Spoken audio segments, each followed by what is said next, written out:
Friends, welcome to blueberries kitchen. Blueberries கிச்சனில் இன்றைக்கி நம்ம பார்க்க போகிறது என்னென்னா ஒரு சிக்கன் பிரியாணி ரெசிபி தாங்க. அது Andhra style chicken biryani recipe தாங்க. இது நம்ம இன்றைக்கி குக்கரில் தாங்க பண்ண போகிறோம். இப்போ வாங்க நம்ம வீடியோக்குள்ளே போகலாம்.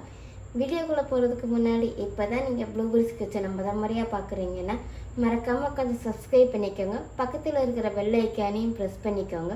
அப்படின்னா தான் நான் புதுசாக வீடியோ போட்டால் நீங்கள் என்னுடைய ரெசிபீஸை பார்க்கலாம். நிறைய பிரியாணி ரெசிபி, சிம்பிளான ரெசிபீஸ்லாம் போட்டிருக்கேங்க, போய் பாருங்கள், உங்களுக்கு யூஸ்ஃபுல்லாக தான் இருக்கும். இப்போ வாங்க நம்ம வீடியோ ஸ்டார்ட் பண்ணலாம். இப்போ நம்ம ஆந்திரா ஸ்டைல் சிக்கன் பிரியாணி பண்ணுறதுக்கு முதல்ல சிக்கனை மேரினேட் பண்ணிக்கலாங்க. நான் இன்றைக்கி 350 கிராம் அளவுக்கு தான் நான் சிக்கன் எடுத்திருக்கேன். நான் இன்றைக்கி ஆந்திரா ஸ்டைல் சிக்கன் பிரியாணிக்கு 350 கிராம் அளவுக்கு சிக்கன் பீஸு நான் எடுத்து வச்சுருக்கேங்க. எலும்பாக இருக்கிற சிக்கன் பீஸை தான் நான் எடுத்திருக்கேன். நான் ஒன்றுக்கு 3 தடவை வாஷ் பண்ணி எடுத்து வச்சுருக்கேங்க. 1/4 டீஸ்பூன் அளவுக்கு மஞ்சள் பொடி, 1/2 டீஸ்பூன் அளவுக்கு மிளகாய் பொடி, கலக்க கொஞ்சம் காஷ்மீர் சில்லி பவுடர் நான் சேர்க்குறேங்க. 1/2 டீஸ்பூன் அளவுக்கு ஜிஞ்சர் கார்லிக் பேஸ்ட். சிக்கனில் உப்பு பிடிக்கிறதுக்காக நான் மேரினேட் பண்ணும்போது 1/2 டீஸ்பூன் அளவுக்கு உப்பு சேர்க்குறேங்க.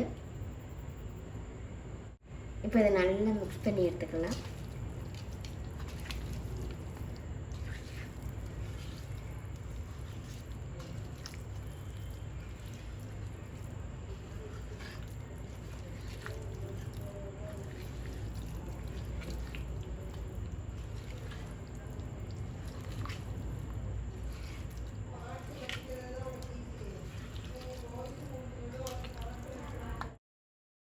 இப்போ நல்லா மிக்ஸ் பண்ணி எடுத்தாச்சுங்க.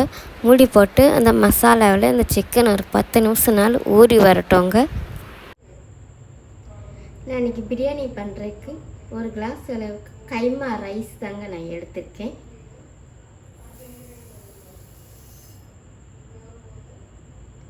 நம்ம சாதாரணமாக வீட்டில் டீ குடிக்கிற கிளாஸ் அளவுக்கு தாங்க நான் எடுத்திருக்கேன். நான் இப்போ இந்த ரைஸை கழுவி எடுத்துகிட்டு வரேங்க.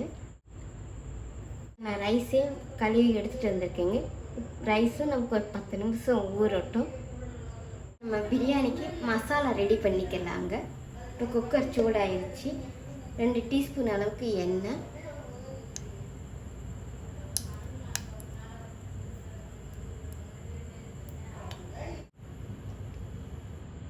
1 டீஸ்பூன் அளவுக்கு நெய். நான் எப்பயுமே சொல்கிறதாங்க, நான் எப்பயுமே பிரியாணி பண்ணும்போது நெய் முதலே நான் சேர்க்க மாட்டேங்க. நான் நெய்யை கடைசியில் தான் சேர்ப்பேன். ஏன்னா அப்படின்னா தான் நமக்கு நெய்யோட வாசனை கமகமன்னு நல்லா கிடைக்கும் பிரியாணிக்கு.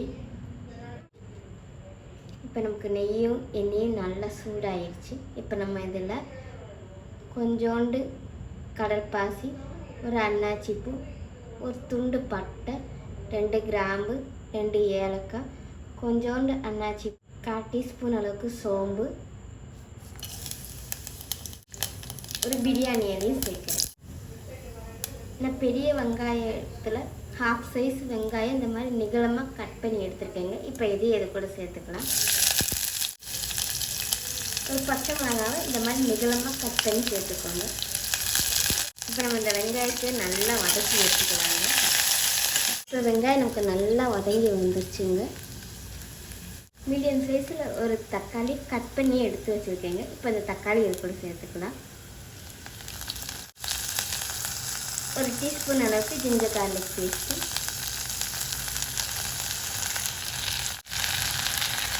1 டீஸ்பூன் அளவுக்கு தயிர், 1/4 டீஸ்பூன் அளவுக்கு மஞ்சள் பொடி, 1/4 டீஸ்பூன் அளவுக்கு மிளகா பொடிங்க. நம்ம சிக்கன் மேரினேட் பண்ணும்போது அதுலேயும் மிளகா பொடி சேர்த்துருக்கோம். இப்போ மசாலாவிலையும் நம்ம மிளகா பொடி சேர்க்கறதுனால பார்த்து 2வது காலனா கூட சேர்த்துக்கலாங்க. அதனால் ஒன்றும் இல்லை.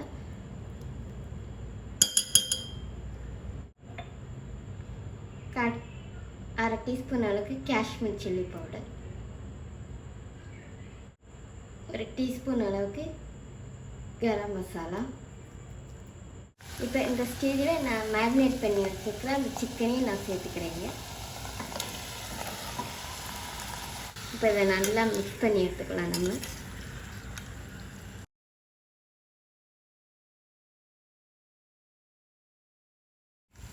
இப்போ நமக்கு சிக்கனும் கொஞ்சம் வதங்கி வந்திருக்குங்க. இப்போ இந்த ஸ்டேஜில் நம்ம ஊற வச்சுருக்கிற அந்த ரைஸை சேர்த்துக்கலாம்.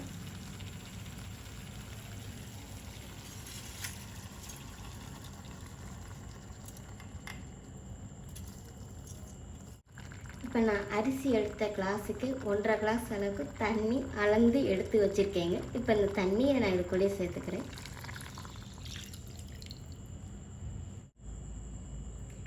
ஒரு கைப்பிடி அளவுக்கு புதினா, ஒரு கைப்பிடி அளவுக்கு கொத்தமல்லி. இப்போ நம்ம இந்த பிரியாணிக்கு தேவையான அளவு உப்பும் சேர்த்துக்கலாங்க. நான் சிக்கன் மேரினேட் பண்ணும்போது அதில் கொஞ்சம் உப்பு சேர்த்துருந்தேன். இப்போ இந்த நம்ம ரைஸு, வாட்ரு இதெல்லாம் சேர்த்துருக்கிறதுனால அந்த பிரியாணிக்கு தேவையான அளவு உப்பு சேர்த்துக்கலாம்.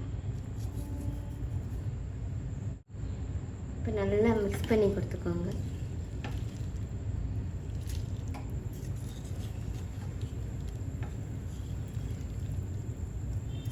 நமக்கு இது ஒரு கொதி வரட்டுங்க. ஒரு கொதி வரவும் நம்ம உப்பு உரப்பு எல்லாமே செக் பண்ணிவிட்டு காலைன்னா அந்த ஸ்டேஜில் சேர்த்து நம்ம விசில் போட்டு எடுத்துக்கலாங்க.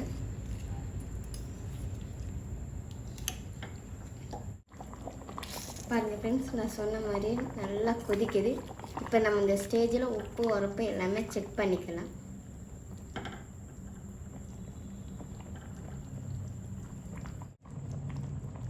எனக்கு உப்பு உரப்பு எல்லாமே கரெக்டாக இருக்குங்க. நம்ம இப்போ விசில் போட்டுக்கலாம். நம்ம இப்போ இதை ஒரு விசில் விட்டு எடுத்துக்கலாங்க. ஒரு விசில் வச்சு எடுத்துக்கலாங்க.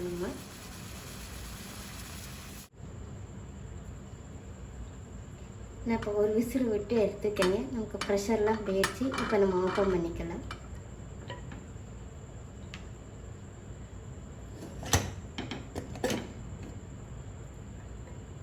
இப்போ நம்ம கொஞ்சமாக நெய் சேர்த்துக்கலாங்க.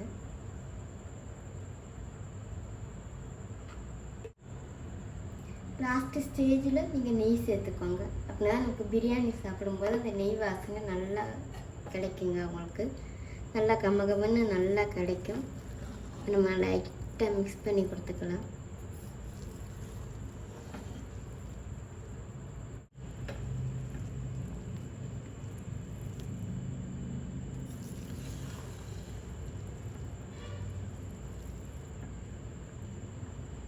பாருங்களேன், நல்லா சிக்கனும் அந்த ரைஸும் நல்லா வெந்து வந்திருக்குங்க நமக்கு.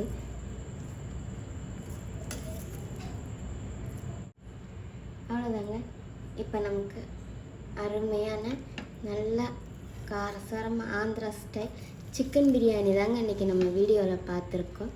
சாதாரணமாக பிரியாணி பண்ணுற இடத்துல ஒரு தடவைனாலும் இந்த பிரியாணி ட்ரை பண்ணி பாருங்களேன். டேஸ்ட்டு சூப்பராக நல்லா காரசாரமாக இருக்குங்க. இந்த ரெசிபி உங்களுக்கு பிடிச்சிருக்குன்னு நினைக்கிறேன். பிடிச்சிருச்சுன்னா மறக்காமல் ட்ரை பண்ணுங்கள். ட்ரை பண்ணி பார்த்துட்டு எப்படி இருந்துச்சுன்னு கமெண்ட் பண்ணுங்கள். மறக்காமல் ப்ளூபெர்ஸ் கிச்சனை சப்ஸ்கிரைப் பண்ணிக்கோங்க. தேங்க்யூ.